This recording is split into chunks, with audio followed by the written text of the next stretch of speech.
저는 PhD CC 과정으로 상담을 공부하고 있는 정성류입니다.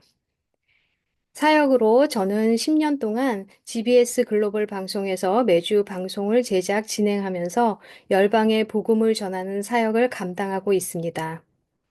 또한 다음 세대를 위해서 어머니들과 함께 하나님의 자녀로 회복하는 기도 미니스트리에서 기도와 말씀 통독 사역을 하고 있습니다. 365일 동안 카톡 성경 통독방에서 그날 읽은 말씀을 통독하도록 인도하고 묵상한 말씀을 서로 나누며 1년에 2번 완독자들에게 완독증과 말씀 책갈피를 선물로 주고 지속적으로 통독할 수 있도록 동기부여하고 있습니다. 특별히 1년에 한 번씩 기도와 찬양 축제 프로그램으로 전반적인 것과 기도 인도로 섬기면서 부모 세대와 다음 세대들이 함께 찬양과 기도로 예배하고 축복하는 시간을 가지고 있습니다. 오늘 갈라디아서 강의는 부모의 사역으로 교회나 선교지에서 어렸을 때부터 신앙생활을 하면서도 자신들의 예수 그리스도를 인격적으로 만나지 못한 청년들을 대상으로 준비했습니다. 청년들과 복음의 본질인 예수 그리스도의 십자가의 복음이 우리의 죄를 이미 해결하셨고 성령의 임재로 옛 자아가 새롭게 변화될 수 있는 것에 대해서 갈라디아서를 통해서 나누고 싶었습니다.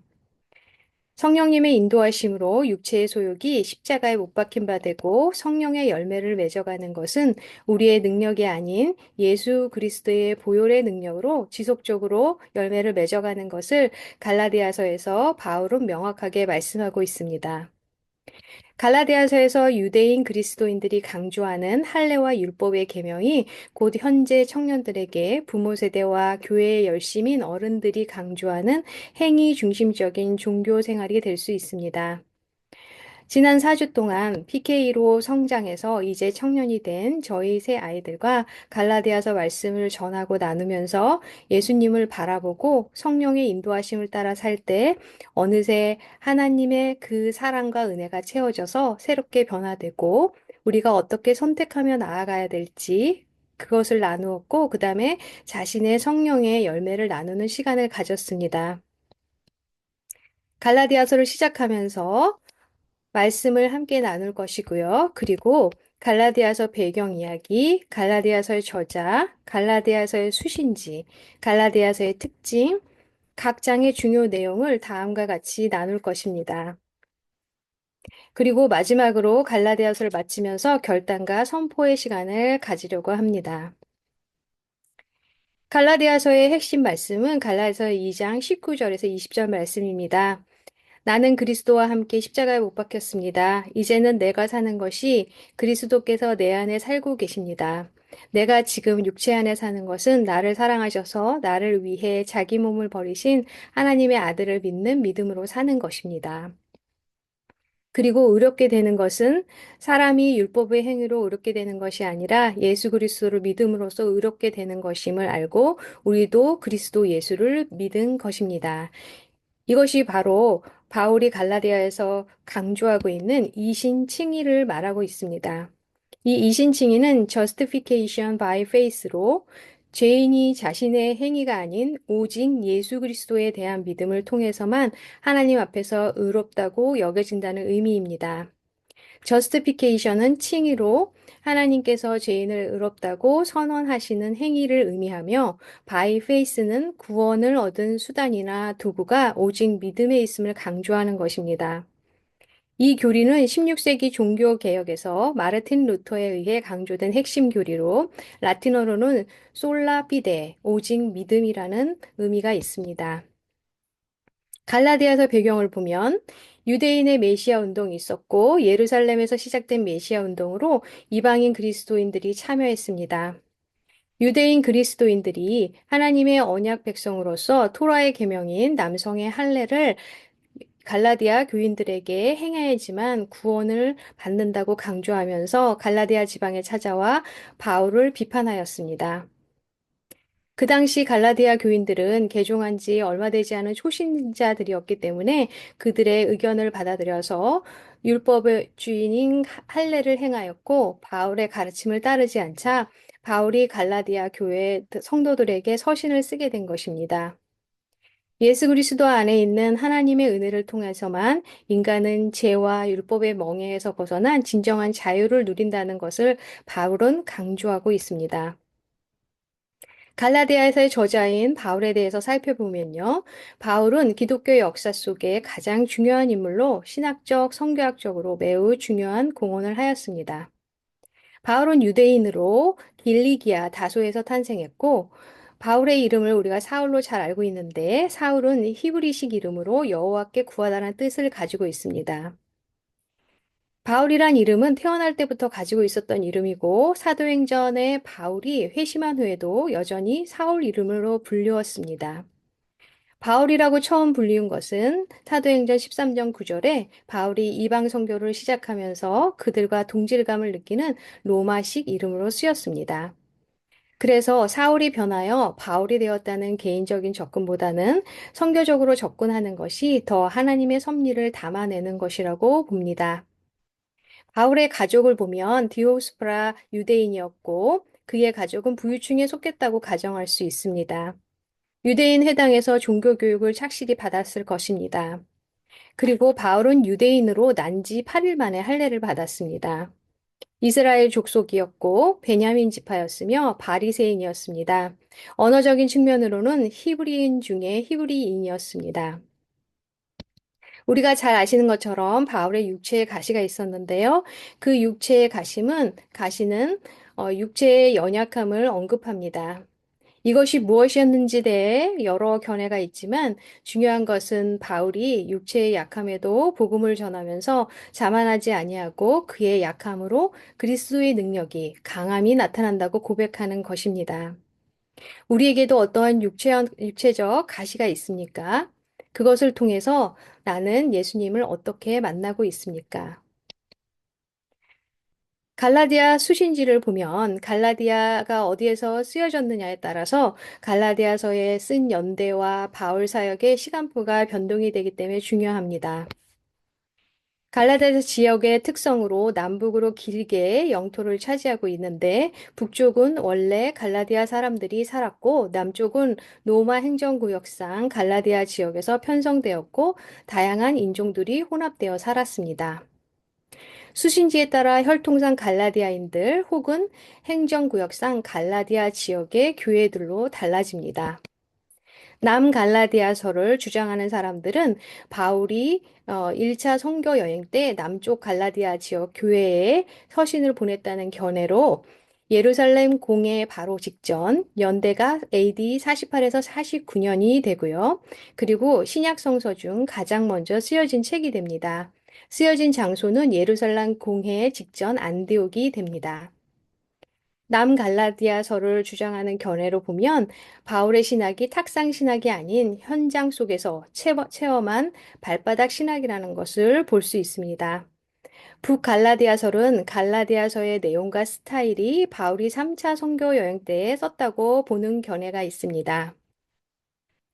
갈라디아서 특징을 보면 성경 전체에서 가장 강렬하고 가장 논쟁적인 책이고 책상에서 나온 학술적인 논문이 아니라 기독교의 최전선에 서 있는 한 기독인의 가슴에서 나온 절규입니다. 바울의 가공되지 않은 붉은 피가 흐르고 있는 바울 신학의 정수이며 종교개혁의 초석이 되었습니다. 다음으로 각 장의 중요 내용을 살펴보면요. 갈라디아서 1장, 2장은 노 아덜 가스펠에 대해서 나와 있고 사도권의 변증에 대해서 그리고 다른 복음을 쫓는 것에 대한 경계에 대해서 나와 있습니다. 핵심 주제는 십자가의 참된 복음과 믿음으로 행하는 자이고 할례자의 사도와 이방인의 사도를 비교하면서 바울은 베드로가 안디옥에서 식사할 때 유대인 그리스도인들이 오자 할례 받은 자들과 식사하는 것을 멈춘 행위를 비판하고 있습니다.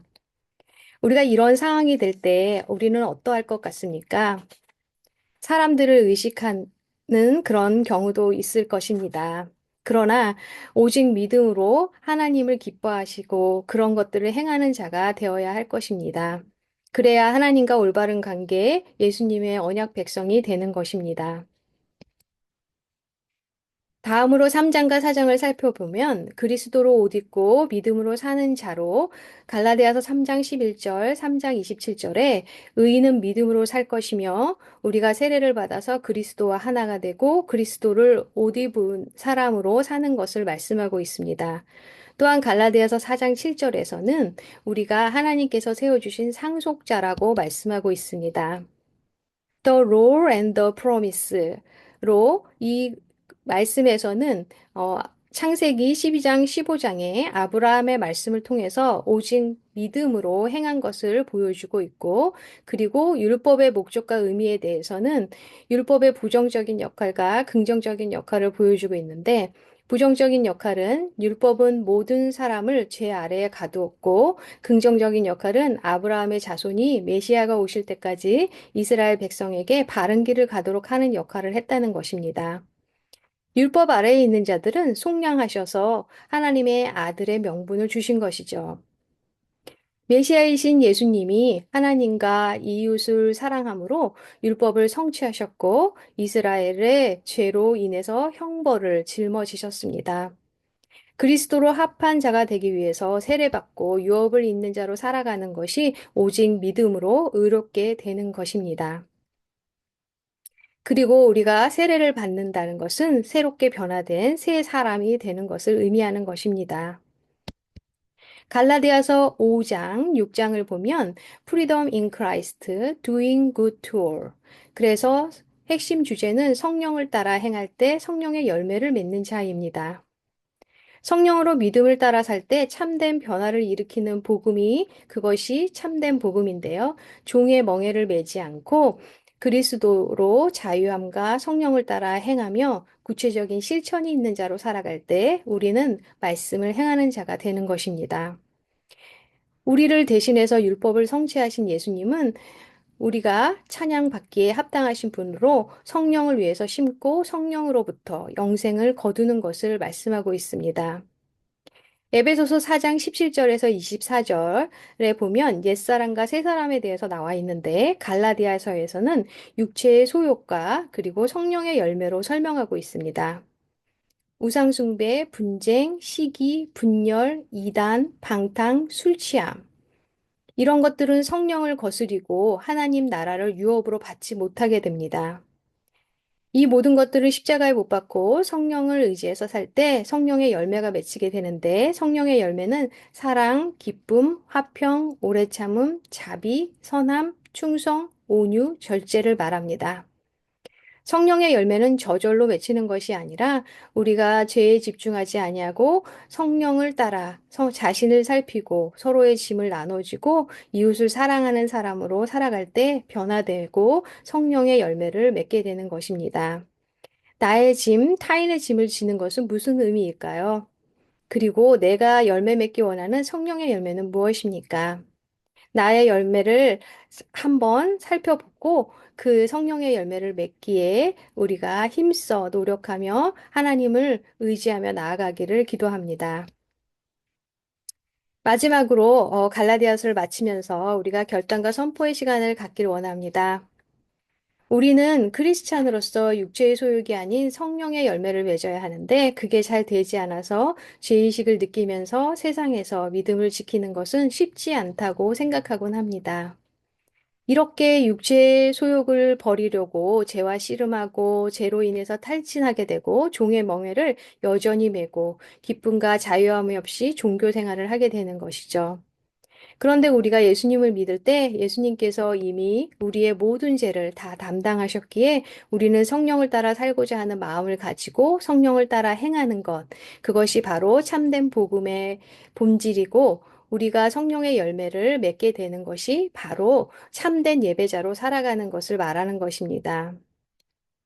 지금 내 자신은 어떤 관점을 가지고 살아가고 있습니까? 율법과 죄의식, 종의 멍에로 종교 생활을 하고 있습니까? 아니면 십자가의 참된 의미를 나의 구원하심으로 믿고 하나님의 은혜로 진정한 자유를 누리면서 하나님의 자녀의 정체성을 가지고 살아가고 있습니까?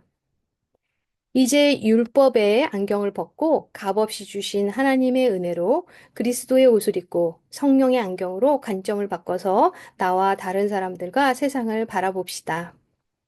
그 걸음에 성령님께서 동행하여 주시고 나의 노력과 능력이 아닌 주로 인해서 참된 그리스도인으로 새롭게 변화되는 그러한 삶을 살아가게 될 것입니다. 말씀 묵상, 찬양과 기도의 고백, 믿음으로 행하는 실천들, 감사의 전달자로 살아가는 것, 십자가의 복음을 전하며 영혼의 구원과 사랑을 실천하는 것, 그것이 하나님께서 원하시는 삶입니다. 갈라디아서 말씀을 생각하면서 함께 소리내서 선포하며 나아갔으면 좋겠습니다. 나는 이제 오직 예수님을 바라보며 복음의 걸음을 걸어갑니다. 나에게 주신 오늘 이 시간, 내가 만나는 이들에게 내가 행하는 그 일에, 내가 거하는 그 공간에 예수의 흔적이 머물도록 그리스도의 은혜를 우리 심령에 가득 채우며 전진하며 나아갑니다. 그러한 저와 우리 모두가 되기를 기원하고 축복합니다. 강의를 들어주셔서 감사합니다.